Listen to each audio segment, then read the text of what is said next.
ngerti sih.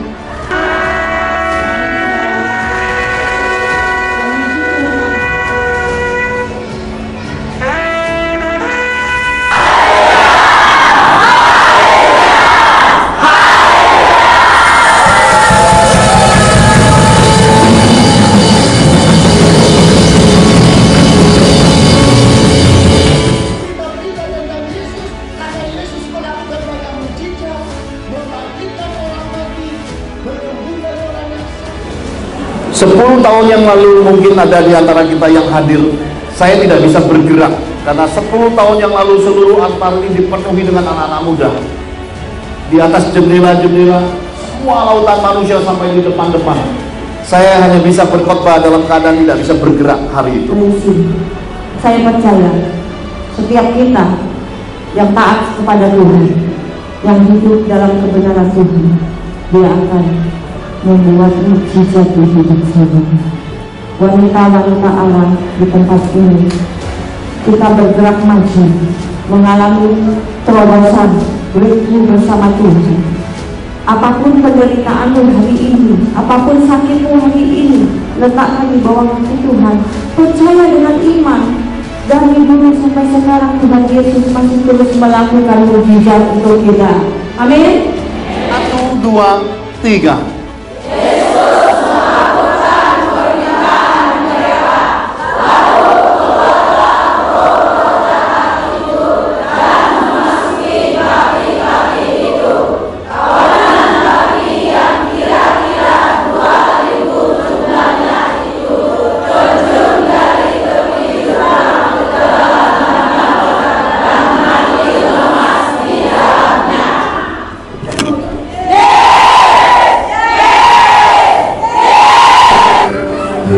Roh-roh jahat yang coba menghalang untuk anugerah Tuhan dicurahkan.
Coba rombongan ini, semua mata tertuju ke martabak depan. 1, 2, 3. Kan efek martabak. Coba rombongan ini putar balik ke belakang.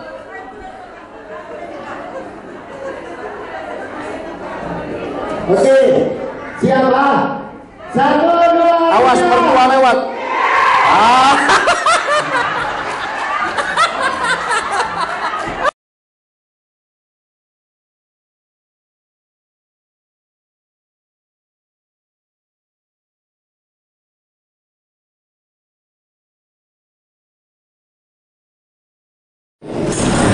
Satu, dua, tiga.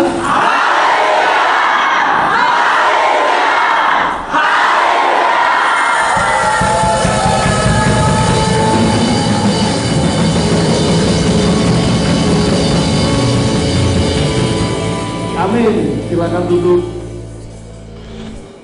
Terpujilah Tuhan Yesus yang memberi kita kesempatan berjumpa di event yang luar biasa ini. Terima kasih untuk persekutuan kaum wanita yang mengadakan KKR dari yang terhormat Puan Dohoye beserta seluruh panitia dan gabungan kaum wanita gereja-gereja Sepitas, dan tak lupa juga hormat kami untuk seluruh padri, gembala, hamba Tuhan, seluruh gereja-gereja yang ada di Pitas, dan yang terutama yang terkasih seluruh umat Tuhan. Mari kita sorak-sorai buat Tuhan untuk event yang luar biasa ini.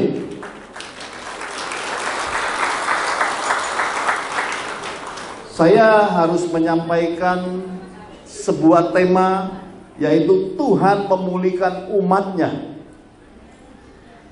Ada satu tokoh saya mau ajak Bapak Ibu terkasih di dalam Tuhan. Sebenarnya ini KKR kaum wanita, tetapi tidak sedikit juga ada kehadiran kaum pria.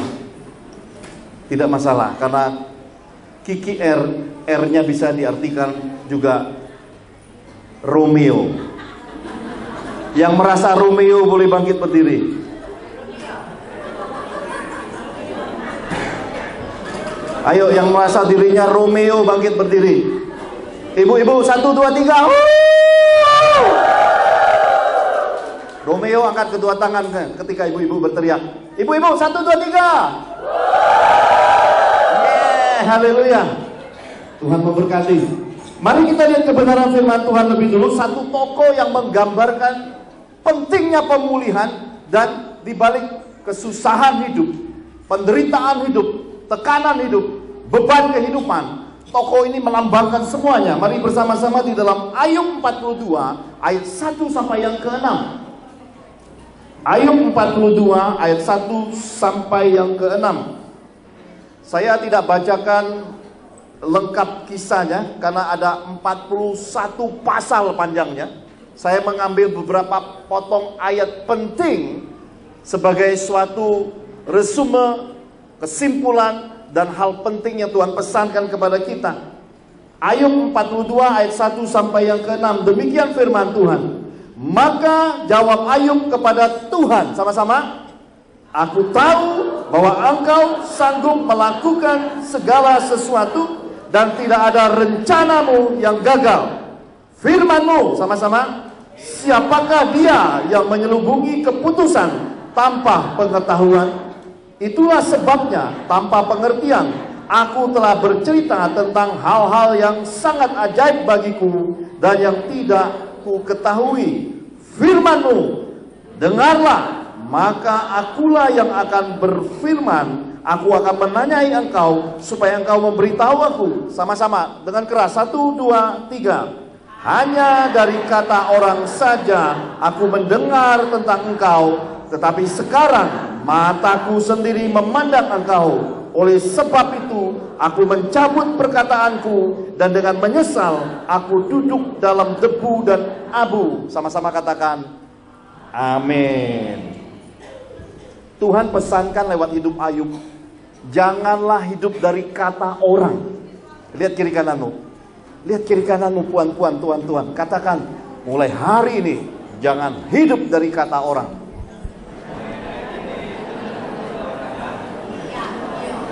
Ketika Tuhan Yesus dicobai, iblis tahu Yesus sedang lapar. Pencobaan pertama adalah batu menjadi roti. Ayub mengalami pencobaan pertama. Apa itu pencobaan pertama? Keuangan, bisnis, pekerjaan, habis.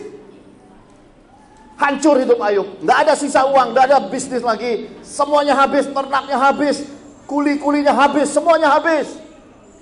Pencobaan yang kedua, Yesus dibawa naik ke atas hubungan bait Allah, tentang kerohanian. Ayub habis semua kerohaniannya. Sahabat-sahabatnya bukan merasa kasihan, ajak dia berdebat soal Tuhan. Seringkali di dalam kehidupan kita sebagai anak-anak Tuhan, lagi susah, bukannya orang kasih pertolongan, tapi kasih banyak omongan yang semakin menyusahkan hidup kita. Ayub mengalami itu, maka dia berbantah-bantahan dengan sahabat-sahabatnya. Ada banyak orang yang makan semeja di masa kelimpahan Ayub. Itu semuanya hilang. Lagi senang-senang banyak teman, lagi susah hilang semua. Iblis membawa Yesus naik ke atas gunung yang tinggi dan menawarkan seisi dunia ini. Dan Ayub dikasih juga gunung-gunung di dalam tubuhnya. Oleh karena stresnya, tubuhnya bengkak-bengkak, membentuk gunung, lalu gatalnya luar biasa. Dia mengambil beling, menggaruk dagingnya. Alkitab memberi kita sebuah contoh tentang penderitaan. Kalau kita tidak lolos, tidak menang di dalam ujian apa yang Yesus sudah berikan sebagai pertanda di dalam Injil, maka apa yang dialami Ayub pasti kita akan alami juga. Sesuatu yang tidak menyenangkan dalam kehidupan. Bapak Ibu terkasih di dalam Tuhan, ini masa sudah mendekati masa akhir zaman. Dunia tidak bertambah baik. Penyakit datang bukan hanya untuk satu orang, sudah datang bagi seisi dunia. Bukankah kita baru melewati masa COVID-19? Mana bisa kita ibadah seperti ini? Padri di mimbar aja sekali batuk, jemaat langsung bubar. Atau sebelah kiri kananmu lagi langsung masker tutup, pindah tempat. Kemerdekaan kita dirampas di akhir zaman. Kenapa? Karena itulah yang dunia dan setan-setan tawarkan. Hidup tidak bertambah baik, hidup bertambah sulit di keadaan akhir zaman. Dan baru-baru ini muncul lagi penyakit. Saya dengar Padri Maradin berkata, tanam pepaya baru sedikit bertunas, sudah ada daun-daun bagus turun dari atas pohon, dari atas bukit. Apa yang turun? Di sini di Malaysia dipanggil apa? Kera ya, monyet. Bahasa aslinya itu monkey. Kata Padri Maradin, habis sudah daun-daun saya, pepaya saya, dimakan sama si monkey. Nah dia tidak cukup makan daun pepaya, sekarang dia datang lagi, dia kasih lagi itu gunung-gunung iblis. Namanya adalah monkeypox. Cacar monyet, kalau kena itu bentol-bentol di mana-mana, gunung-gunung hitam-hitam, dan itu 3 minggu baru sembuh. Jadi kita hari ini, kalau kita masih terus hidup dengan kata orang, apa yang dunia tawarkan, maka apa yang terjadi di dunia, kita tidak bisa luput di baliknya. Saya teringat ketika saya memulai pelayanan dulu. Ketika Tuhan datang kepada saya di suatu malam, saya seorang profesional muda, sudah punya rumah yang megah, punya mobil, berangkas saya isinya uang, logam mulia, emas, uang asing, sudah cukuplah untuk hidup. Tiba-tiba malam-malam dia datang kepada saya dan berkata, aku mau engkau membuka pintu rumahmu untuk domba-dombaku digembalakan. Istri saya dahulunya semasa mudanya adalah seorang gembala youth, pegang 13 ranting gereja, lebih dari ribuan anak-anak muda. Dia berkata, Pak, sorry, sebaiknya tidak usah lagi.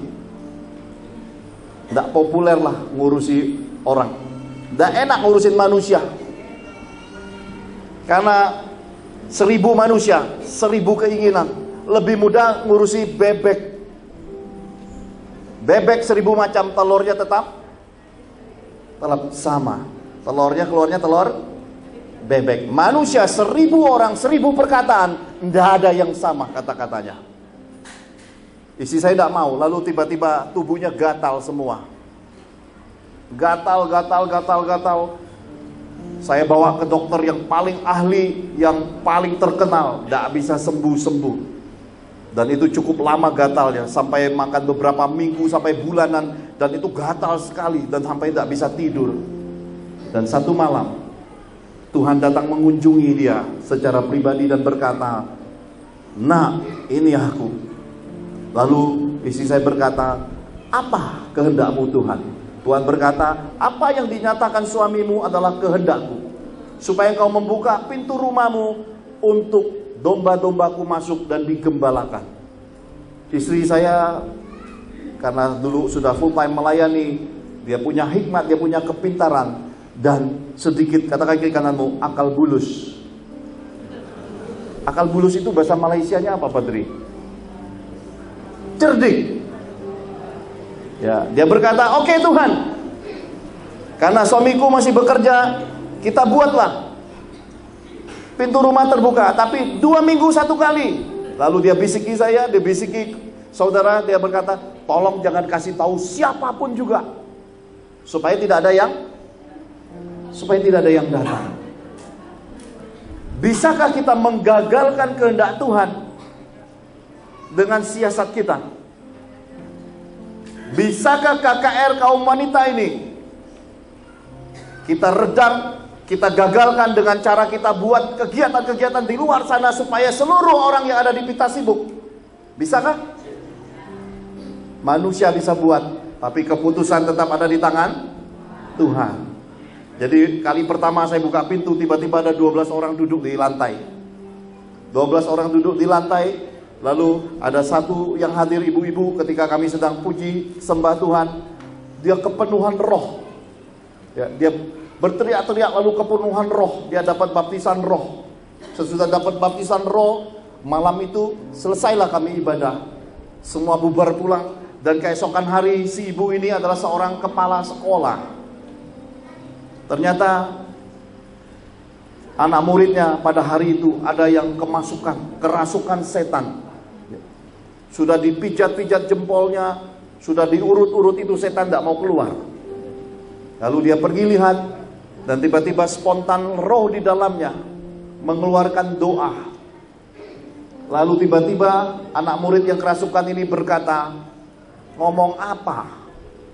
Setan aja tidak ngerti apa itu isi daripada perkataan doa roh." "Ngomong apa?" kata setan. Si kepala sekolah tiba-tiba berkata, "Dalam nama Yesus kuperintahkan kau pergi." Setannya pergi. Kelepasan terjadi. 2 minggu kemudian kami kumpul, 24 orang memenuhi rumah saya. Saya mulai sedikit datangi tim satpam. Di sini saya tidak tahu apa istilahnya, keamanan lingkungan kah? Nah, security. Saya berkata, "Tolong bantu ya." 24 orang mulai datang, tidak tahu dari mana taunya. 2 minggu berikutnya datang lagi 2 kali lipat, sampai penuh satu ruangan rumah. Sampai itu anak-anak saya masukkan ke kamar tamu yang kosong. Itu lemari kami, karena anak-anak ya tahu sendirilah kalau main lemari itu pintunya copot, pindah tempat. Itu yang namanya sendal itu sudah seperti toko sepatu bertebaran, mobil berjejeran. Security senang, kenapa? Dapat tips. Tetangga saya bahagia melihat dan berkata, wow, Pak Johan itu orang kaya, kok bikin arisan hampir tiap minggu katanya. Jadi rumah saya dipenuhi orang. Nah, saya mau bercerita ketika saya bertemu dengan seorang tokoh agama yang datang dari tanah Papua. Saya bertemu lalu dia berkata begini, Pak Johan, saya kedatangan tamu, datang dari Israel. Bapak maukah singgah ke Jakarta untuk memberkati Jakarta? Saya berpikir ini rumah aja belum selesai urusannya. Ini manusia begitu banyak, lemari aja copot pintunya. Lalu saya berkata, beri saya waktu, saya bicara dulu ke istri dan keluarga. Singkat cerita, kami berkata, oke, saya terima kehadiran daripada hamba Tuhan asli keturunan Israel. Nah, Bapak Ibu terkasih di dalam Tuhan, hari itu tiba-tiba saya punya kerinduan. Saya nggak mau lagi rumah saya dipenuhi orang. Saya punya kerinduan untuk pindahkan umat Tuhan di tempat yang lebih layak. Jadi saya pindahkan umat Tuhan di tempat yang lebih layak. Kami dapat sebuah ruangan di sebuah mall yang cukup sepi, dengan harga yang cukup murah. Saya tidak pernah tahu bahwa tempat yang saya pakai itu, bahkan pengelola mall tidak berani datang, karena setiap sore siapa yang lewat di situ kerasukan setan. Jadi kami ibadah di tempat yang setannya itu sangat luar biasa. Ya karena uang terbatas, tempat yang ada setannya pun kami duduki. Lihat kiri kanan, mau katakan, jangan pernah takut dengan setan. Amin. Apalagi kaum wanita, katakan kiri kananmu, kaum wanita di dalam Tuhan mengalahkan semua setan.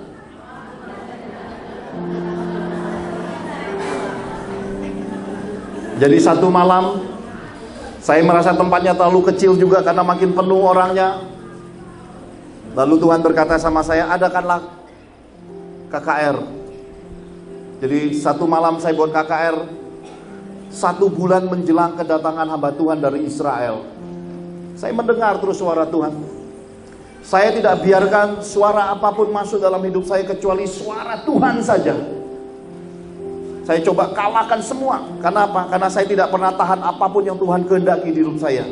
Jadi ketika kami masuk di mall, saya serahkan apa yang saya punya. Saya baru lunasi motor, saya masukkan ke kantong persembahan motor. Istri saya masukkan emas, kami masukkan apapun yang ada di kami hanya untuk mengasihi Tuhan. Nah, ketika saya buat KKR, itu adalah sebuah pertandingan iman. Mendengar suara Tuhan dengan sesuatu yang tidak masuk akal. Karena untuk pindah dari mall, masuk ke ruko, itu butuh kira-kira hari ini kalau dirupiahkan butuh 100.000 ringgit. Besar apa kecil? Dan dengan jumlah jemaat yang baru beberapa bulan, yang setiap 2 minggu sekali ketemu, mungkin tidak terkumpul 100.000 ringgit. Tapi saya kerjakan yang Tuhan perintahkan. Malam itu kami buat KKR, jumlah yang hadir kira-kira sebanyak jumlah umat Tuhan seperti di Pintas ini. Dan ketika kami adakan persembahan kolekte, itu malam saya tidak mau lihat, karena mungkin saya juga terpengaruh dengan apa yang dunia perkatakan. Enggak mungkinlah bisa terkumpul lebih dari 100.000 ringgit dengan jumlah yang segini orangnya. Berapa sih kesanggupan memberi umat Tuhan? Saya nggak mau lihat. Tetapi malam itu, selepas teman-teman yang ada di dalam ministry membuka persembahan, malam itu juga mereka berkata, Pastor Johan, ini persembahan tidak masuk akal. Saya bertanya, kenapa tidak masuk akal? Tidak ada isinya kah? Bukan, mereka berkata, ini bukan tidak ada isi, ini terlalu berisi. Lalu mereka berkata, kira-kira 100.000 ringgit terkumpul malam itu juga. Dan dalam waktu 1 bulan, uang 100.000 ringgit itu saya cari kontrakan ruko. Dalam 1 bulan saya siapkan tempat untuk menjamu seorang hamba Tuhan keturunan Israel. Jadi ada satu kerjaan seperti lagi mau mengadakan pesta pernikahan. Dan saya dengar suara Tuhan, saya dapat rukonya, kemudian kami bangun ceiling, bangun sound systemnya. Harinya tiba. Jadi tokoh agama dari Papua jemput hamba Tuhan ke bandara, lalu saya tunggu di hotel. Jadi tunggu kok tidak sampai-sampai. Begitu tiba, ini hamba Tuhan masuk dari pintu. Di atas kepalanya ada topi pet yang warna putih seperti dipakai Sri Paus. Kopiah ya? Ya, satu topi kecil di atas kepalanya. Dia masuk, saya lihat dari atas jidat, hidung, bibir, mulut. Ketika salaman saya lihat dari atas ke bawah. Saya berkata, Alkitab tidak salah. Suku bangsa pilihan Tuhan itu, katakan kiri kananmu, ganteng banget. Dan malam ini katakan kiri kananmu, kamu wanita Allah yang cantik banget.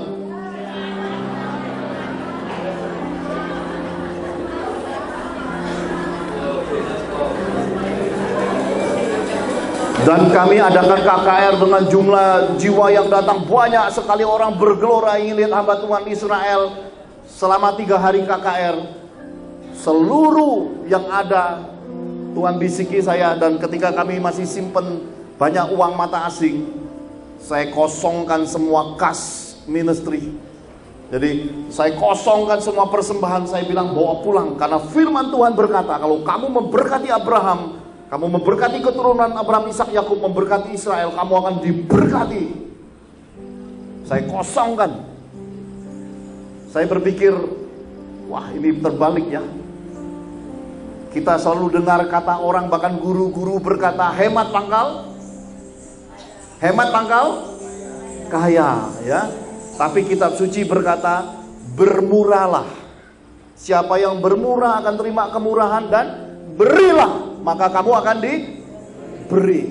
Berbeda apa yang dikatakan dunia, yang dikatakan oleh banyak manusia, berbeda dengan yang kitab suci katakan. Jadi saya kerjakan. Dan kami hantar hamba Tuhannya pergi. Selepas dia pergi, saya pergi ke hotel, masih ada tagihan. Hamba Tuhannya pergi bawa banyak uang.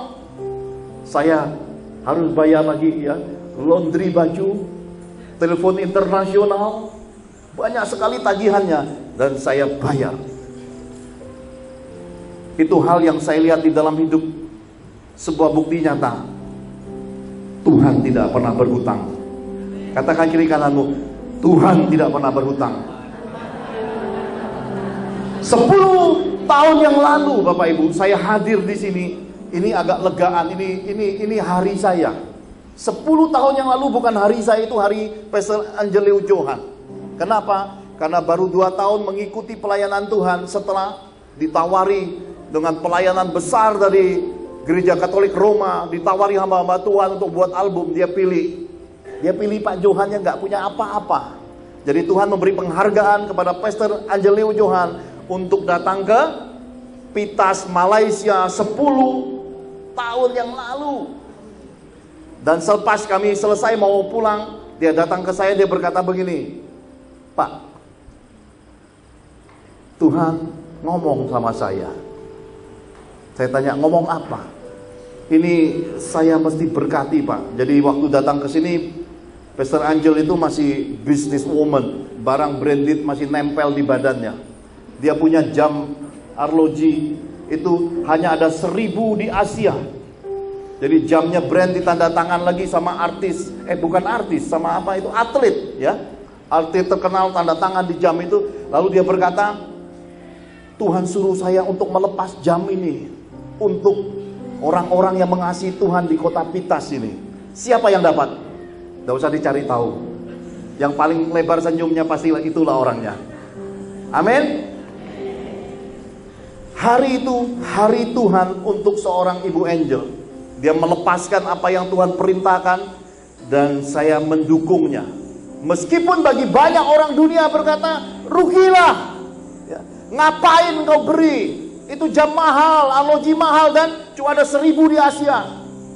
Tapi Tuhan berkata, berilah, maka kamu akan diberi. Dan hari ini apa yang diberi Pastor Angel kepada Pitas, Tuhan balik jamnya datang dari bangsa-bangsa, merek yang sama, bentuk yang berbeda, dikembalikan ke Pastor Angel.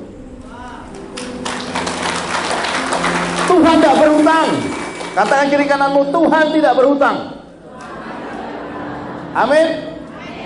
Jadi satu kali Pastor Angel berdoa dan berkata, Tuhan,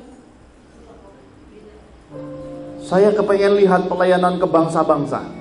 Jadi pelayanan hari ini pun sebenarnya adalah pelayanan ketika Pastor Angel berdoa. Yang terhormat Puan Dohoying beserta seluruh kaum wanita gereja-gereja Pitas berdoa, itu berpadu kehendak Tuhan. Maka kami bisa hadir di sini. Sesuatu yang sebenarnya saya berkata berbeda dengan apa yang ada 10 tahun yang lalu. 10 tahun yang lalu tidak bisa gerak, ini manusia semua. 10 tahun telah berlalu. Dan ketika saya datang 10 tahun yang lalu, hidup saya masih seperti Ayub. Hidup yang belum dipulihkan.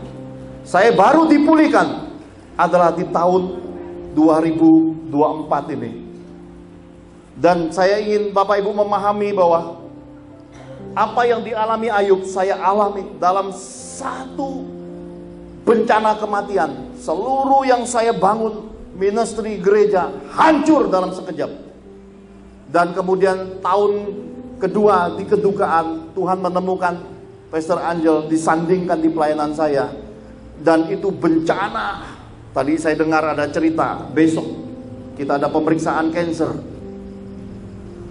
Besok, mari di mimbar ini besok pagi, lewat suara Tuhan, kita lihat apa itu kanker, bagaimana Tuhan mengoperasi kanker, bagaimana mukjizat Tuhan menyembuhkan kanker, bagaimana Tuhan membersihkan seorang wanita dari gudang penyakit. Yang mau beri sorak-sorai buat Tuhan. Jadi lihat kiri kananmu, bilang, kalau besok kau pergi periksa kanker di dalam hidupmu, rugi. Lihat kiri kananmu, besok tidak datang, rugi pagi-pagi.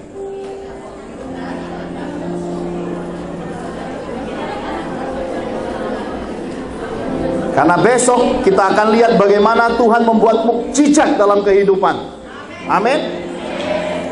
Ayub lambang semuanya. Dan saya mau tunjukkan sisi Ayub ini, ada sisi wanita di sisinya. Mari kita lihat firman-Nya. Ayub 2 ayat 6 sampai yang ke-10. Ayub 2 ayat 6 sampai yang ke-10.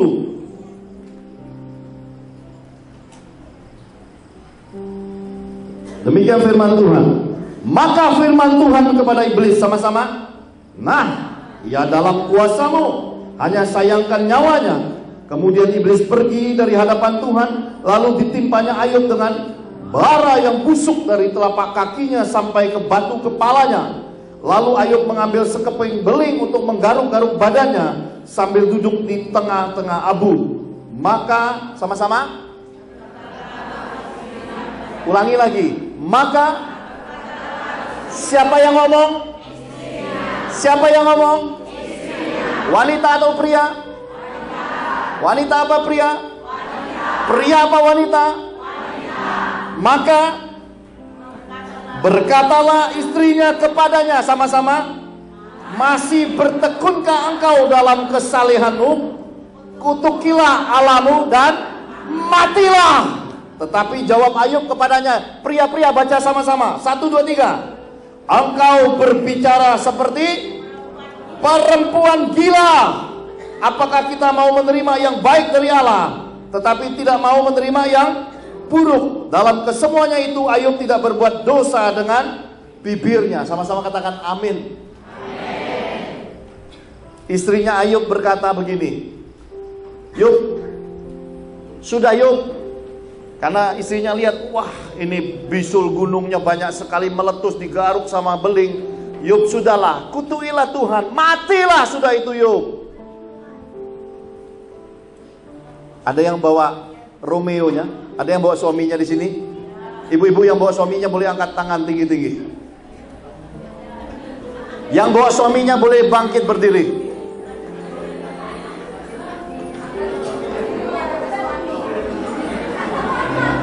Ibu-ibu yang bawa suami, ibu-ibu yang bawa suami boleh bangkit berdiri.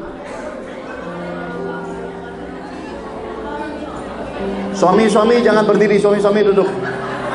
Yang berdiri ibu-ibu, angkat jari nabinya. Biasanya ibu-ibu marah pakai telunjuk apa pakai jempol? Ini ya, jari nabiah ibu-ibu. Ada suami di sebelah kah? Putar badan 360 derajat, cari suami. Ketemu kah? Kasih tunjuk suami. Suami lihat jari nabiah istri. Seperti itulah kitab suci berkata. Wanita-wanita berkata, my darling, my honey. Apalagi panggilan sayang, darling ya, sayang, bukan sayur ya. Ayang-ayang kah? Ayang-ayang itu kalau kencing tidak berhenti-berhenti. Lihat baik-baik, anak-anak muda terutama lihat mama, lihat tante-tantenya. Begitulah kalau lagi marahi papa. Lihat jarinya, bukankah jari yang sama bukan hanya papa, kena dirimu juga sering-sering begitu. Nah sekarang ibu-ibu sesudah menunjuk silakan duduk.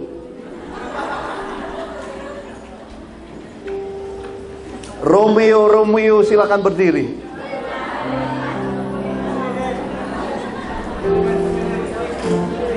Ayo hadap ke arah ibu-ibu semua.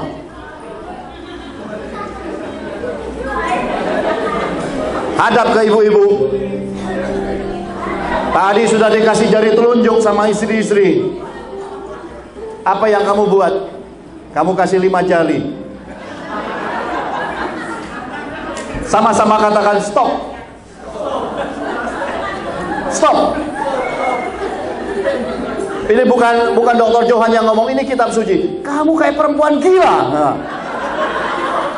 Di sini tidak marah istrimu karena ini kitab suci, bukan kita. Sama-sama katakan, kamu kayak perempuan gila.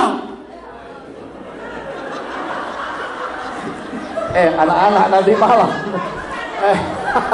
Anak-anak cepat pindah rumah, nanti malam nginap di gereja. Ini papa mama sedang mempraktekkan firman. Kamu kayak perempuan gila. Nah, duduk sama-sama sekarang. Sudah boleh pegangan tangan.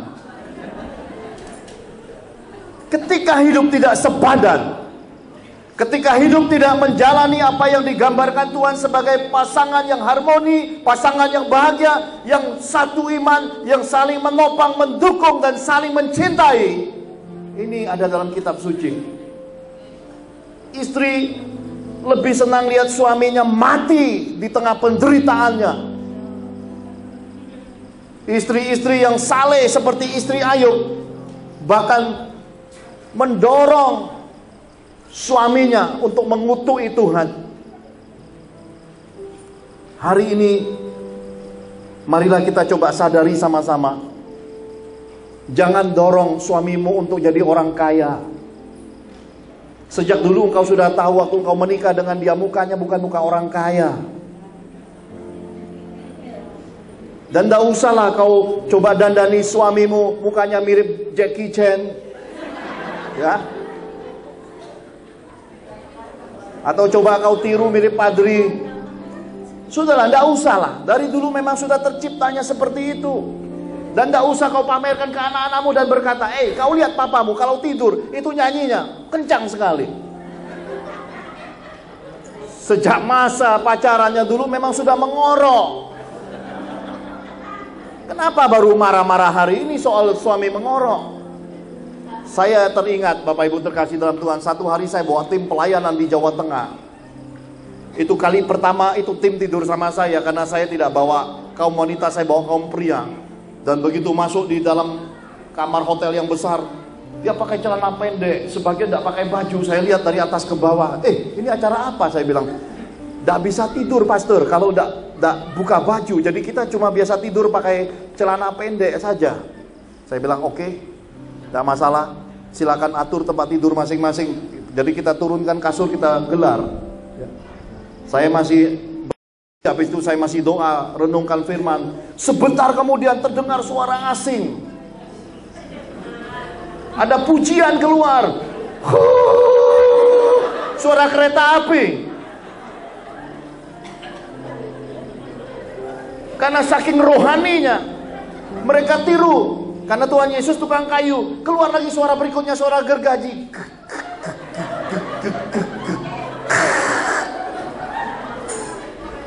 Itu malam paling berat buat saya sebagai seorang pastor. Tidur di tengah staf-staf yang semuanya bernyanyi sepanjang malam. Dan hari kedua saya berkata, demikianlah Tuhan berfirman, sebelum pastormu tidur, kalian jangan tidur lebih dulu. Penderitaan Bapak Ibu. Kenapa? Karena orang kalau sudah ngorok itu ada 7 macam, 7 rupa, 7 suara. Dari kereta api, gergaji genso ya, sampai tiupan angin puting beliung keluar. Ibu-ibu kau ketawain suamimu lah, sudahlah. Ibu-ibu katakan jangan ada dusta di antara kita. Anak-anak tertawa juga geli. Memang itu papa dan mama juga seperti itu. Memang seperti itulah. Sudahlah, tidak usah dipaksakan. Sudah terlahir begitu, terimalah apa adanya. Amin.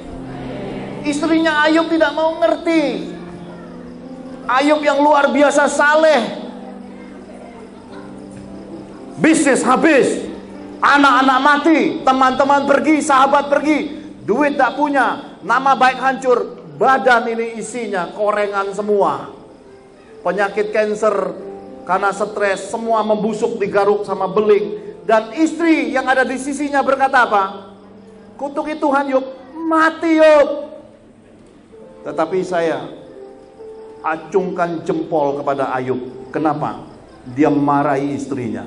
Maka istri-istri kalau suami marah, terimalah dengan hati yang terbuka.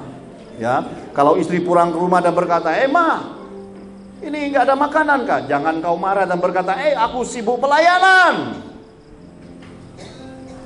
Jangan seorang wanita sibuk melayani tapi di rumah suami dan anak-anak tidak terurus.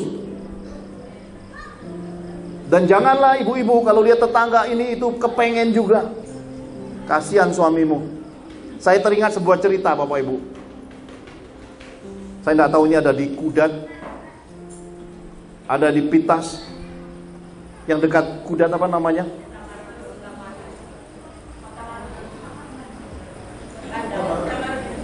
Kinabalu, Kike.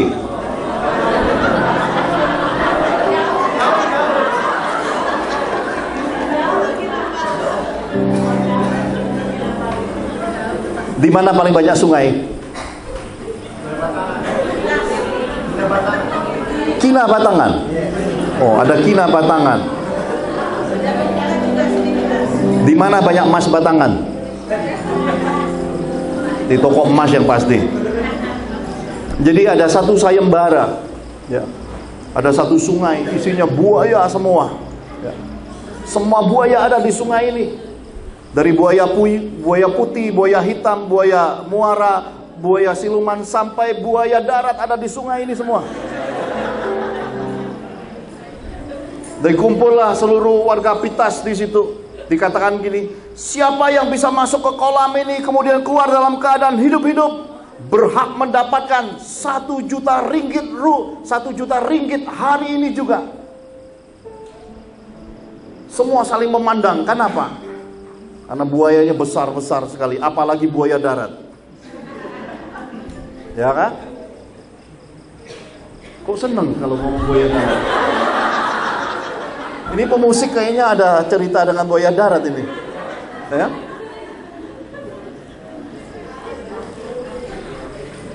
Bedanya buaya darat dengan buaya jahat. Buaya darat munculnya hanya malam hari. Dan selalu sembunyi-sembunyi. Kalau buaya jahat dia keluar kapanpun juga. Jadi semua orang saling melihat. Dan ketika orang lihat buayanya, giginya panjang, moncongnya, taringnya itu, wah, lancip-lancip. Seperti mata gergaji. Suasana tiba-tiba senyap.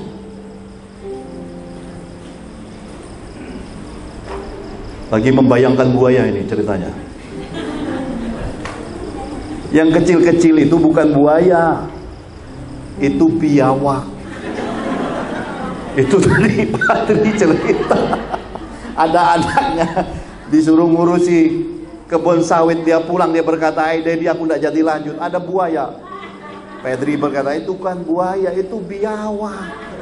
Yang lebih kecil lagi itu namanya kadal. Ya, yang lebih kecil lagi ada di tembok-tembok namanya cicak. Tapi yang di kolam, yang di perlombaan ini benar-benar buaya. Tiba-tiba, boom, ada satu orang masuk di dalamnya, masuk di dalamnya. Dan semua orang tegang melihat. Dan tiba-tiba tidak, oh pria, ya, dia lari berenang. Ya. Itu buaya mungkin lihat ada orang tegang semua, jadi bingung itu buaya, lihat sana lihat sini, ya. Dan naiklah pria ini. Semua orang bersorak-sorai, ya. Satu pintas tepuk tangan, bagaimana coba? Pintas tepuk tangan. Yang ditepuk tanganin itu pria yang naik atau duit 1 juta ringgitnya? Coba sekali lagi tepuk tangan, kita dengar mana nih tujuannya. Ini buat pria yang naik. Jelas bukan fokus kepada 1 juta ringgit. Dan ketika dia naik, semua orang kagum, tepuk tangan dan berkata hebat, hebat, hebat. Semua orang puji-puji dia. Tapi si pria berkata begini, siapa yang dorong saya tadi? Hah? Siapa dorong saya tadi? Ya, di belakang ada yang jongkok di belakang. Ternyata yang dorong siapa? Istrinya. Ini saya memberi semangat kepada kaum wanita. Kalau ada suami-suami yang masih takut, yang ragu-ragu, dorong dia. Amin. Hanya suami yang punya istri yang sanggup mendorong baru bisa memenangkan 1 juta ringgit. Terobosan hanya terjadi apabila ada satu wanita berhikmat di sisi seorang pria yang mau katakan haleluya. Nah, Ayub terbalik. Istrinya mau Ayub mati, tapi Ayub bertahan. Pria, tapi kalau istrimu sudah menyerah, engkau tetap bertahan. Mungkin ada di antara kita mengalami kesulitan hidup, tekanan hidup. Suatu hari datang kepada saya seorang wanita. Dia berkata begini, Pak Johan, saya boleh minta tolong? Boleh, saya bilang. Apa yang bisa saya tolong? Saya punya suami hilang. Saya tanya, hilang di mana? Nggak tahu hilang di mana. Lalu saya tanya, bagaimana hilangnya? Dulu katanya mau pergi ke negeri Jepang. Tidak ada kabar beritanya, hilang begitu saja. Lalu saya tanya, berapa lama? Sudah bertahun-tahun. Lalu saya tanya, apa yang bisa aku perbuat? Yang bisa aku tolong buat kau? Dia pandang saya pandang dia juga. Saya tanya lagi, maukah engkau suamimu pulang? Mau, Pak. Kamu masih cinta? Sama-sama katakan, ternyata dia masih cinta. Nah, itu kuncinya. Kalau masih cinta, jangan menyerah. Amin. Lalu saya berkata, mari kita berdoa. Ini doa tidak ada isinya. Tidak tahu siapa, saya juga nggak kenal namanya siapa, saya tidak tahu larinya kemana, saya tidak tahu. Saya cuma tahu, ya, jurus buaya. Berilah seorang wanita roh nekat, maka nekat imannya akan membawa mukjizat terjadi. Jadi iman tanpa dasar itu akan jadi mukjizat ketika kita punya nekat dan ketemu orang yang punya roh sepakat. 2-3 orang berkumpul dalam nama Yesus, katakan kiri kananmu, mintalah apa saja, maka Tuhan akan buat mukjizat. Saya berdoa, saya tahunya cuma sepakat bahwa ini Tuhan yang punya jawaban. Saya berkata, mari kita berdoa. Sepakat? Sepakat. Oke. Tuhan, suaminya entah kemana, ya, alamatnya juga tidak tahu, hidupnya lebih tidak tahu, apa yang terjadi Engkau yang tahu. Dan hari ini lihat mukanya, aku kirimkan mukanya kepada suaminya lagi tidur, dan aku panggil suaminya untuk pulang, ya, home sweet home. Dalam nama Yesus kita doa sepakat. Haleluya. Amin. Tidak lama suaminya pulang. Dia kasih kabar saya, Pak Johan, hore. Saya tanya, apa, ada apa? Suamiku pulang, Pak. Keren gak? Keren. 6 bulan saya bimbing suaminya untuk mengenal Tuhan. Di bulan ke-6 suaminya pulang ke sorga. Lo tadi kan mau pulang kan? Minta suami pulang enggak? Ya bisa. Lo tadi kan minta suaminya pulang. Kan kita enggak jelas pulangnya kemana. Tuhan taunya pulang ke sorga lebih baik daripada hilang kemana-mana. Pulang sudah. Ada lagi seorang wanita, setiap kali acara komsel, apa istilahnya di sini? Yang komsel ya, komsel, suaminya selalu marah. Dan dia kalau pulang, ini kalau makanan tidak habis di komsel, dia ambil, dia pungut, dia bawa untuk nyogok suaminya. Apakah di antara kita masih ada nasib seperti itu? Hai kaum wanita pitas, kalau engkau pergi beribadah suamimu marah, masih ada seperti itu kan? Sudah, jangan ada dusta di antara kita. Ada kan? Ada. Lalu saya berkata begini, jangan lagi berlaku seperti perempuan yang tidak ada harganya di hadapan Tuhan. Jangan lagi ngambil barang-barang seperti ini. Mulai hari ini jangan ambil lagi. Dia pandang saya gini, tapi nanti saya ribut, Pak. Ributlah kalau Tuhan sudah perintahkan ribut.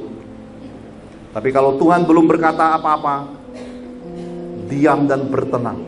Sekarang Tuhan perintahkan jangan pernah lagi untuk bawa pulang makanan dan menyogok suami. Dan beranilah berkata bahwa aku pergi ibadah cari Tuhanku Yesus. Siapa namanya? Yesus. Dan begitu pulang gak bawa makanan, suaminya cemberut. Suami yang cemberut itu jeleknya minta ampun. Nah, ibu-ibu sering merasa begitu. Kau dulu ganteng, sekarang jelek sekali kalau marah. Dan satu kali Tuhan suruh saya buat retreat. Jadi saya adakan retreat, lalu saya berkata kepada si ibu ini, daftarkan dirimu, daftarkan suamimu. Tapi Pak, jangan ada kata tapi, ini adalah kehendak Tuhan. Baik Pak, dia daftar. Ini true story. True story. Ini true story. Dan kemudian pada harinya tiba untuk retreat, dia berkata, ayo Pak, kita pergi retreat, ketemu muka sama Tuhan, kita cari Tuhan. Suaminya nolaknya. Dia berkata begini, aku gak mau itu retreat. Dia gak mau, tapi dia pergi ambil handuk, dia pergi mandi. Sudah pergi mandi, dia pegang tas, dia masukkan baju. Mulutnya tidak mau, tetapi hati, kaki, jiwanya mau. Ada banyak di luar sana kaum pria tertawan oleh banyak setan di luar sana. Pria ini tertawan. Jadi hari ini Jangan berpikir karena ibu-ibu pegang uang, suamimu aman di luar sana. Ya, dia jalani selingkuh, yang bayar uang perselingkuhnya justru perempuan. Pria-pria di akhir zaman ini laku keras. Romeo di akhir zaman ini laku keras. Kenapa? Karena dunia sudah diisi banyak perempuan. Sampai banyak orang gak kebagi, ya, gak kebagian kaum pria. Akhirnya suami orang pun disikat. Ibu-ibu, mulai hari ini jangan lepaskan suamimu. Yang mau katakan haleluya. Yang mau saya akan ajarkan caranya. Anak-anak muda tutup telinga sedikit. Tidak apa-apa, belajar, nanti praktek sudah menikah nanti. Mulai sekarang kalau suami mau pergi berangkat kerja, satu langkah menjelang mau keluar pintu rumah, langsung panggil, darling. Yang berteriaklah dengan hati dan rasa sayang, dan berlarilah untuk memeluknya. Kalaupun dia pergi, kejar dia. Dia pergi ke kebun, kejar sampai ke kebun. Amin. Di dalam rumah yang penuh kemesraan, setan tidak bisa mengacaukan keluarga. Karena keluarga yang pulih, keluarga yang cintanya membara, berkat Tuhan tercurah di rumah tangga yang seperti ini. Amin. Dan malam sebelum tidur, biasakan untuk apa? Belai kumisnya.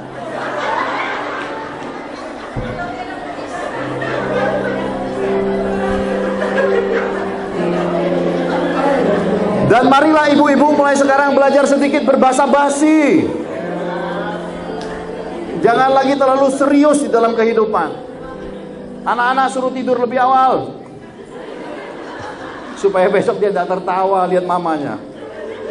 Belailah kumisnya dan berkata, "Apa? Kulihat kumismu seperti hutan."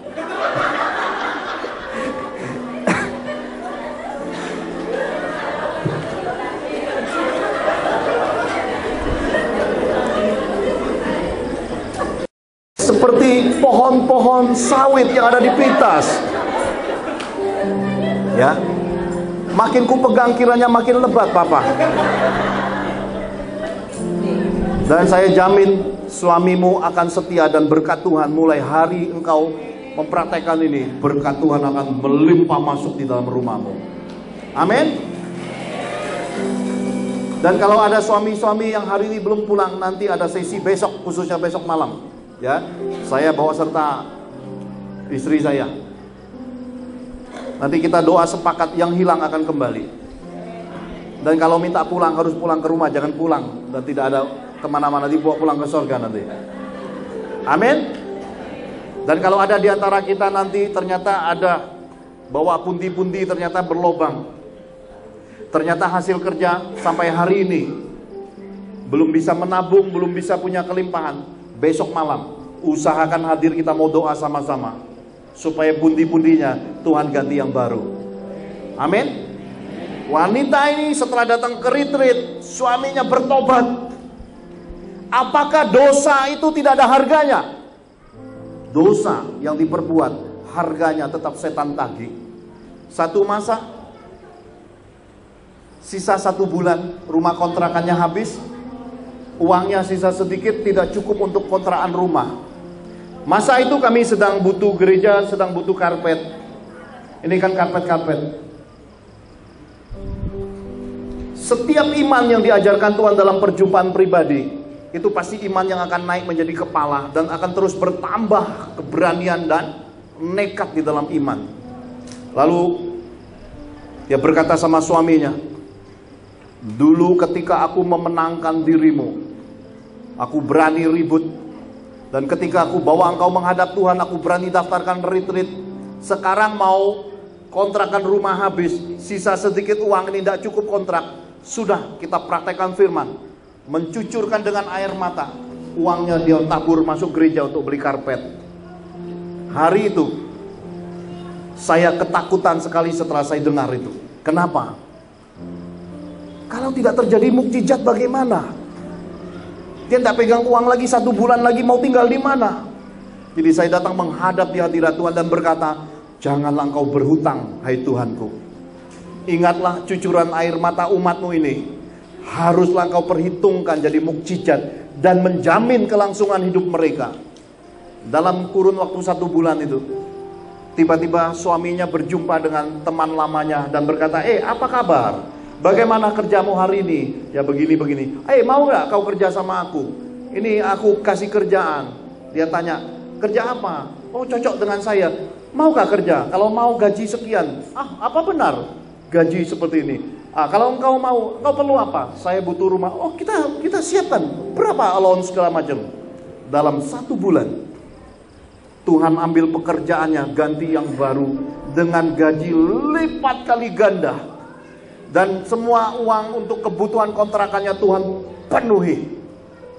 Orang ini akhirnya punya apartemen, punya mobil, punya kehidupan yang ditransformasi Tuhan. Nah, sebagai penutup Bapak Ibu, sebagai penutup saya mau tunjukkan. Mari kita lihat sama-sama Ayub 42 ayat 10 sampai 13 sebagai penutup. Ini penting untuk kita sadari bagaimana Tuhan memulihkan umatnya, jalan-jalannya, cara-caranya, dan bagaimana kita harus bertindak di dalam iman. Ayub 42 ayat 10 sampai ke 13. Demikian firman Tuhan. Lalu Tuhan memulihkan keadaan Ayub setelah ia meminta doa untuk sahabat-sahabatnya. Dan Tuhan memberikan kepada Ayub sama-sama 2 kali lipat dari segala kepunyaannya dahulu. Kemudian datanglah kepadanya semua saudaranya laki-laki dan perempuan dan semua kenalannya yang lama, dan makan bersama-sama dengan dia di rumahnya. Mereka menyatakan turut berduka cita dan menghibur dia oleh karena segala malapetaka yang telah ditimpakan Tuhan kepadanya. Dan mereka masing-masing memberi dia sama-sama uang 1 kesita dan sebuah cincin emas. Tuhan sama-sama diulang. Tuhan bukan hanya memberkati Ayub, engkau sebut namamu. Tuhan memberkati Dr. Johan. Saya namanya Dr. Johan. Sebut namamu. 1, 2, 3. Tuhan memberkati.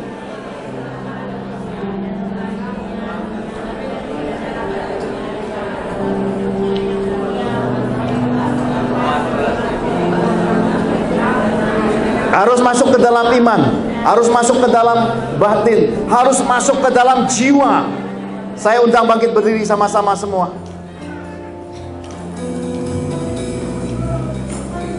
Kita ulangi lagi kata Tuhan memberkati. 1, 2, 3. Tuhan memberkati Dr. Johan dalam hidupnya yang selanjutnya lebih daripada dalam hidupnya yang dahulu. Dr. Johan mendapat 14.000 ekor kambing domba dan 6.000 unta, 1.000 pasang lembu dan 1.000 ekor keledai betina. Dr. Johan juga mendapat mantu dan cucu-cucu yang hebat di dalam Tuhan. Beri sorak-sorai buat Tuhan. Ayub mendapat kembali lipat kali ganda, ditransformasi dalam keadaan masih hidup. Siapa yang mau menerima transformasi Tuhan malam ini? Dan buatlah seperti ini. Nanti malam sebelum engkau tidur, engkau datang menghadap di hadirat Tuhan. Sikat gigi yang bersih, cuci kaki yang bersih. Amin. Dan sebelum menghadap Tuhan, kalau mau pegang kumis suami, peganglah dulu. Dan kalau mau ajak anak-anak, ajaklah anak-anak masuk. Menghadaplah sama-sama di hadirat Tuhan. Dan katakanlah sesuatu yang engkau sudah lama harapkan datang dalam hidupmu. Malam ini sampaikan. Semua kita harus datang pribadi dan minta sesuatu dan sampaikan sesuatu kepada Tuhan. Amin. Besok malam kita akan materaikan sama-sama. Dan saya percaya sepanjang tahun 2024 hingga tahun-tahun yang akan datang, gereja-gereja yang ada di Pitas akan dipenuhi mukjizat dan kesaksian yang luar biasa. Anak-anak muda akan dibangkitkan jadi orang-orang besar. Mereka akan jadi bangsawan sorga di Pitas, di Kinabalu, di Penang, bahkan sampai Kuala Lumpur, bahkan sampai bangsa-bangsa. Engkau akan dapat mantu-mantu orang-orang hebat di dalam hidupmu. Cucu-cucu akan lahir di pangkuanmu, cucu-cucu yang luar biasa. Anak-anakmu akan jadi bangsawan bendahara sorga, duduk di antara perdana menteri, presiden, menteri-menteri, dan duduk di antara orang-orang besar mulai alam ini. Mari kita wujudkan semua yang tidak masuk akal ini. Saya sudah melihat semua bukti itu. Anak saya bungsu, ketika kami pergi ke Israel, saya kasih dia uang saku, dari uang saku saya dengan istri, nilai US dollar besar sekali. Dan ternyata tadi kita bisa lihat ada anak-anak yang pegang shofar, boleh maju ke sini. Kita tunggu sebentar, sedikit waktu sebelum kita selesai. Anak-anak muda kita yang pegang shofar,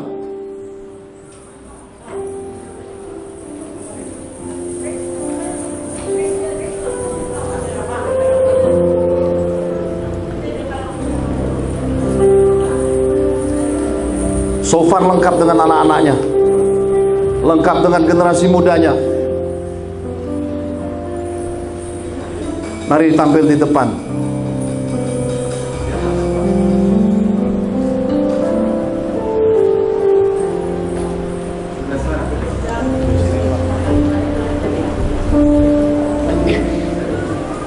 Putra bungsu saya di Israel, dia berkata, "Pak, minta uang lagi." Saya tanya, "Untuk apa, Nak?" "Mau beli shofar, Pak." Saya bertanya, uang US dollar yang begitu banyak yang papa mama beri, tidak ada yang kita kasih pengeluaran, bagaimana mungkin uang itu tidak ada lagi? Di mana uangmu? Dia berkata, "Di setiap sinagog aku menabur benih, Papa. Di setiap rumah Tuhan aku kasih US dollar yang terbaik, terbanyak, dan apa yang Tuhan perkatakan aku dengar, aku kerjakan apa yang Tuhan perkatakan, aku beri semua." Dan lalu dia mau beli shofar, saya tidak pegang uang. Lalu saya berkata, "Buat begini, Nak, malam ini engkau menghadap Tuhan, papamu menghadap Tuhan, kita bicara sama-sama, engkau butuh uang, engkau mau beli shofar, bawa pulang ke Indonesia." Malam itu, ketika saya dengan anak bungsu berdoa di kamar kami masing-masing, Tuhan datang ke salah satu keluarga bangsawan dan berkata, "Besok engkau ambil jumlah uang US dollar sekian. Dengar baik-baik, kasih itu anak Dr. Johan." Jadi dia beli shofar, uangnya Tuhan yang perintahkan. Apakah cuma sebatas beli shofar? Besok saya akan sambung bagian ini. Dia mengalami kecelakaan maut. Ada slide-nya, sebentar saya kasih lihat foto sebagai penutup malam ini. Ini si bungsu bersama istri saya dengan kakak perempuan dan kakak laki-lakinya. Mobilnya seperti ini. Orang baik, kitab suci berkata, kemalangannya banyak, tetapi tangan Tuhan menopang. Besok kita sambung bagian ini. Malam ini kita praktek menghadap Tuhan. Dr. Johan bersama istri akan menghadap Tuhan. Padri-padri gereja-gereja Pitas akan menghadap Tuhan. Umat Tuhan menghadap Tuhan. Amin. Sampaikan apa yang kau perlu di hadapan Tuhan. Sampaikan permohonanmu, bahkan mimpi, cita-cita, dan apa yang kau mau yang belum tercapai, engkau sampaikan malam hari ini. Kita akan topang. Hamba-hamba Tuhan akan berdoa di rumah terpisah, menopangnya. Dan kita akan lihat mukjizat itu sepanjang tahun dan tahun-tahun yang akan datang. Besok kita sambung bagian ini, dan dengan seizin yang terhormat Puan Dohoying beserta seluruh panitia dan hamba-hamba Tuhan gabungan gereja-gereja Pitas, besok sesinya mungkin Bu Angel akan ambil sedikit bagian karena berkaitan dengan perempuan yang disembuhkan, dipulihkan untuk bersaksi dan melayani. Kita akan belajar melihat kalau di sana buka klinik kanker, di sini kesembuhan kanker. Besok pagi, lihat kiri kananmu, katakan besok pagi sarapan yang kenyang, dan cepat-cepatlah datang ke rumah Tuhan besok pagi. Tuhan akan sembuhkan kansermu. Semua penyakitmu akan sembuh besok pagi. Dan Tuhan akan melimpahkan berkat-Mu, berkat yang kau perlu sepanjang hidupmu. Amin. Istri saya berkata tadi sebelum kami berangkat, Pak, dahulu mama memberi yang terbaik ke Pitas. Sebelum berangkat ke Pitas, sudah Tuhan kirim dari businessman, seorang wanita businessman di Jawa Tengah, memberi jam dengan merek yang sama, mengembalikan. Dan ini Tuhan punya.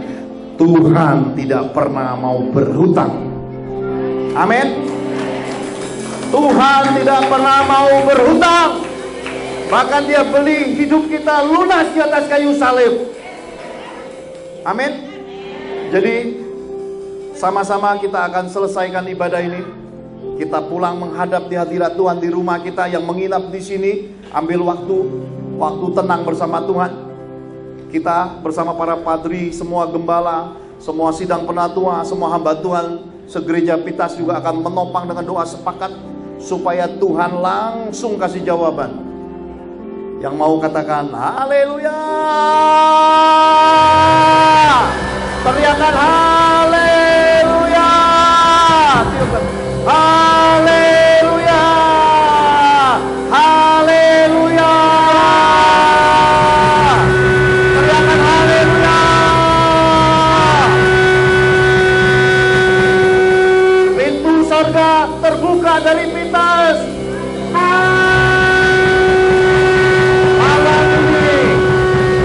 Pintu surga terbuka dari Pitas, Malaysia.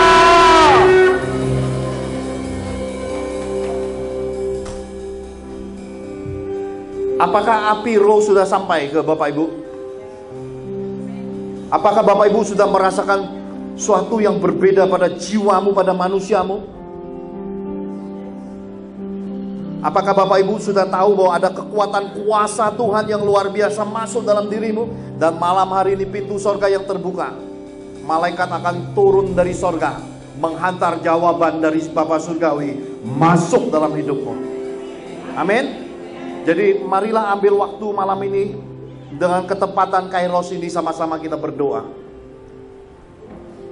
Saya berterima kasih sekali lagi untuk yang terhormat Puan Dohoying beserta seluruh panitia, persekutuan wanita, seluruh hamba-hamba Tuhan, padri, gembala, semua gereja dan sidang dan jemaat, seluruh gereja-gereja di Pitas. Ini adalah pertama kali saya melayani dalam keadaan pulih untuk lintas bangsa-bangsa. Tadi pagi ketika padri akan naik ke altar, Tuhan datangi saya pribadi tadi dan sudah berfirman kepada saya tentang sesuatu hal yang luar biasa. Saya berkata, di tempat ini, lihat kiri kananmu, katakan, di tempat ini, pada event KKR wanita interdenominasi Pitas ini, pintu surga terbuka. Pintu surga terbuka. Katakan, pintu surga terbuka.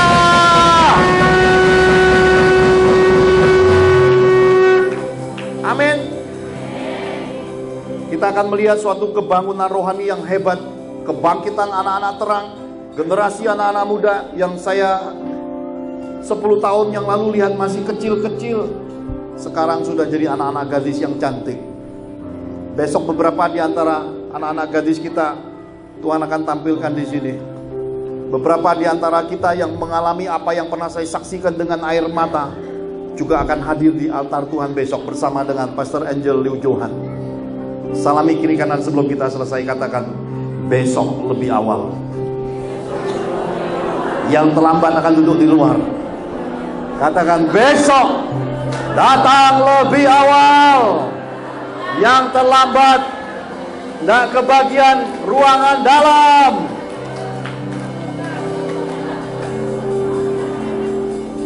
Dan sebagai penutup, seperti hal-hal yang menarik dalam hidup, saya mau undang istri tercinta saya. Kita ada satu pujian yang sudah ditranslate ke bahasa Asia.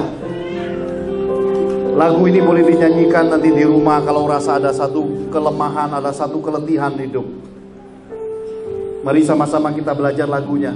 Lagu ini pernah populer sekali dalam versi Inggrisnya.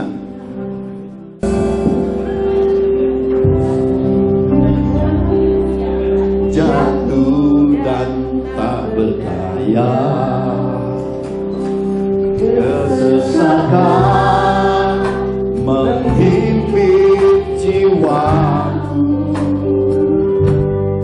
namun ku tetap menantikan Yesus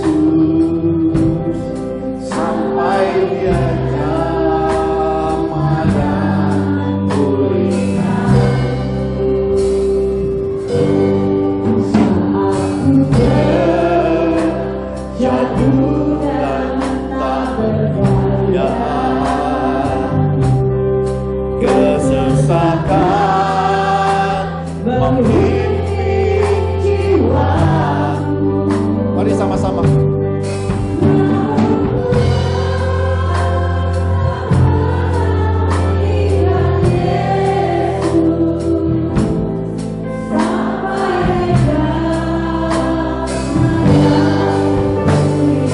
Mari sama-sama berdiri. Kau angkatku ke sudut batu, kau angkatku melewati badai. Jadi kuat karena Kau menopangku lebih dari. Genggam tanganmu sama-sama di hadapan Tuhan. Kau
dan malam ini Tuhan, Kau memenuhi setiap kami dengan roh-Mu, dengan iman yang sepakat.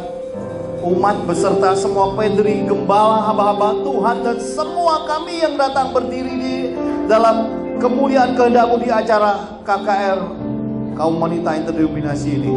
Kami mau melihat mukjizat mulai malam hari ini Tuhan. Atas nama-Mu yang kudus kami telah berdoa.